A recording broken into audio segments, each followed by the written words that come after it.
Hello guys, welcome back to my channel. I hope you guys are doing well.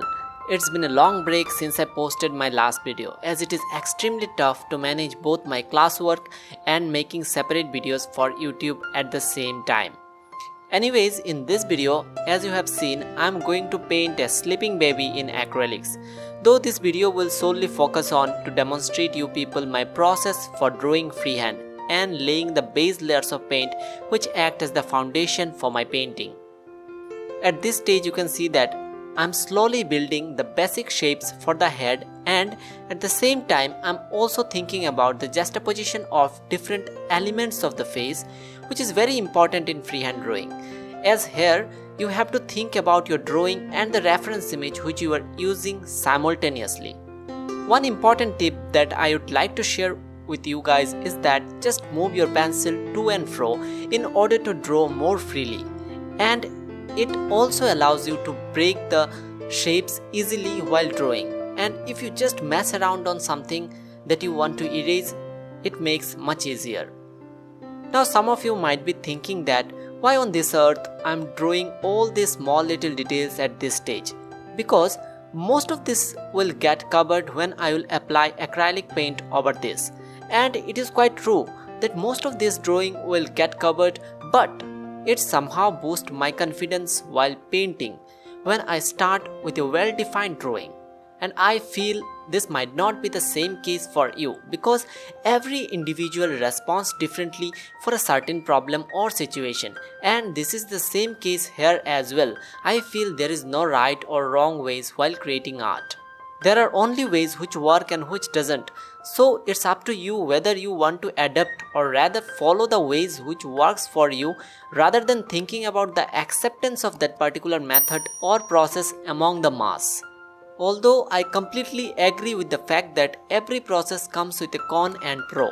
So it is essential that we understand a particular process which delivers the best possible pros for our style and approach of painting or drawing.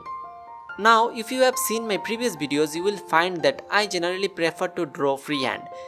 That is because I feel that drawing and painting are two different skills. So most of the time we just concentrate on making good paintings, and over the period of time it actually develops our painting skill, but the drawing skills are not nourished in the same pace. So for me, it's a two-way learning in a single process, where I'm able to put some time in order to enrich my drawing skills as well. Now at this stage you can see that I have just started to lay the base tones for the face. In this particular case, I have not applied any underpainting wash in order to build the subsequent layers. Rather, I'm directly working on white of the paper. Anyways, if you wish to know about the kind of paper and the other materials that I have used for this painting, then please check the description of this video. You can see that the colors which I have chosen at this stage is mostly earth colors, including burnt sienna mixed with yellow ochre, where a bit of crimson lake and orange is added in the mix in order to warm the colors a bit. A lot of white is used in order to tint down the colors. I have used a flat brush of size 2 and 0 in order to lay these colors, where I have used the brushes moving separately on different angles to bring variations in the strokes as per requirement.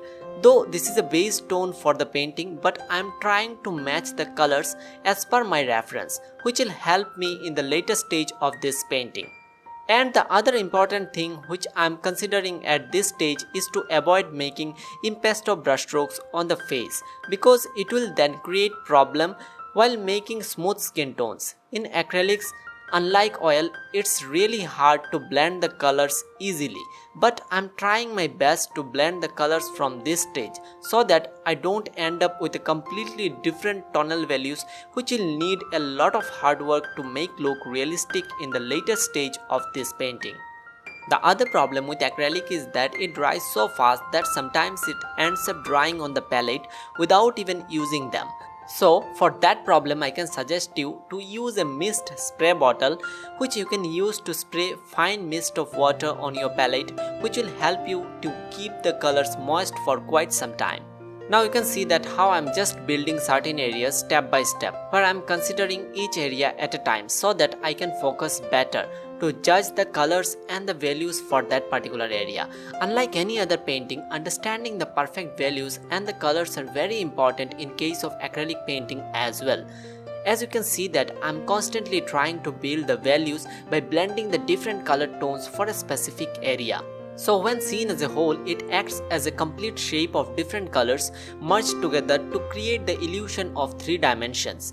But I generally approach this as one small unit at a time while building the basic tones for a painting. Now at this stage you can see that how I am slowly blending the different transition of colors to smooth certain areas. In acrylic, it is very essential to use this approach because it doesn't allow much blending time, so we have to use this method of using different gradations of a particular color to make even transitions.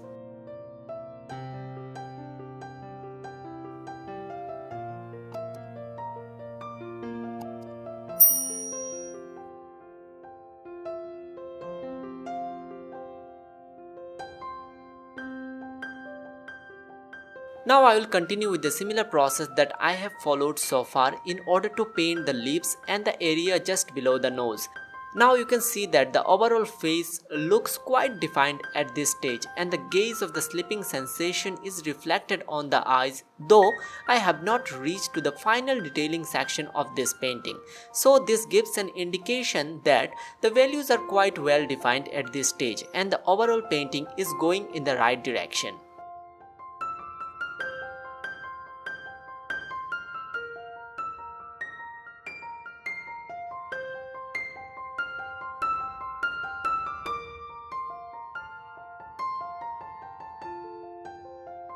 Now I am just working on the area around the figure, which I just want to keep very loose. As you can see from my brushwork that I am painting very freely, and I just want to capture the impression of wrapped clothes around the figure.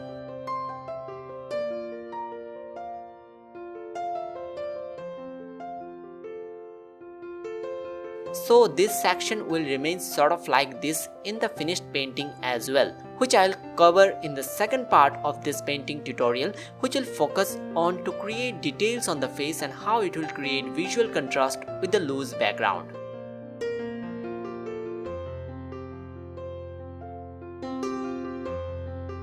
Thanks a lot for your time guys. See you all in my next video. Till then, take care and happy painting. Hey guys, thanks a lot for watching. If you want to support my work, then please do like, comment and share my works, and also don't forget to subscribe to my channel and hit the bell icon, which is very important so that you get notified as soon as I post a new video.